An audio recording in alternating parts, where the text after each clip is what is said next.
എൻ്റെ മോനോട് ഞാൻ പറയും, ഒരു ഗ്ലാസ് എടുത്തിട്ട് വരികയാണെങ്കിൽ അത് പൊട്ടിയാൽ നമുക്ക് വേറെ വാങ്ങിക്കാം കേട്ടോ, നീ ധൈര്യമായിട്ട് എടുത്തിട്ട് വരാൻ പറയും. വണ്ടി ഓടിക്കുകയാണെങ്കിൽ ഞാൻ പറയും, ഫുൾ കവർ ഇൻഷുറൻസ് ഉണ്ട്, അറിഞ്ഞുകൊണ്ട് അബദ്ധമൊന്നും ചെയ്യരുത്, ധൈര്യമായിട്ട് ഓടിച്ചോളാൻ.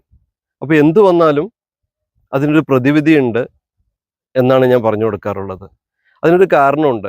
എൻ്റെ കുട്ടിക്കാലത്ത് എന്നോട് പറയുന്നത്, ചില്ല് ഗ്ലാസ് എടുക്കുമ്പോഴേക്കും പറയും, അത് പൊട്ടും പൊട്ടും പൊട്ടും, സൂക്ഷിക്കണം.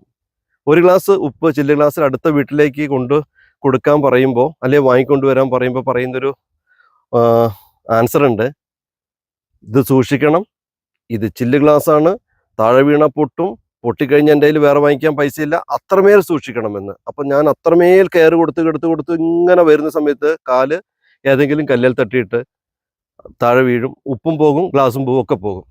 അപ്പോൾ അന്ന് ഞാൻ എടുത്തൊരു തീരുമാനമാണ്, എന്നെങ്കിലും ഒരിക്കലും ഒരു അച്ഛനായ അങ്ങനത്തെ നെഗറ്റീവ് സ്റ്റോക്ക് കൊടുക്കില്ലെന്ന്. അതുകൊണ്ട് ചില്ല് പാത്രം മോനെടുക്കുകയാണെങ്കിൽ പറയും, നീ എടുത്തോ, പൊട്ടിയാലോ അപ്പേ, പൊട്ടിയാൽ നമുക്ക് വേറെ വാങ്ങിക്കാം. അപ്പോൾ ഇതുവരെ ചില്ല് പാത്രങ്ങൾ പൊട്ടാതെ സൂക്ഷിച്ച എൻ്റെ അപ്പൂന് ഈ കാറ്റുകുന്നുന്ന് ബാണാസുര ഹില്ലിൻ്റെ മുകളിൽ നിന്ന് ഒരു ഉമ്മ. എനിക്കില്ല ഉമ്മ.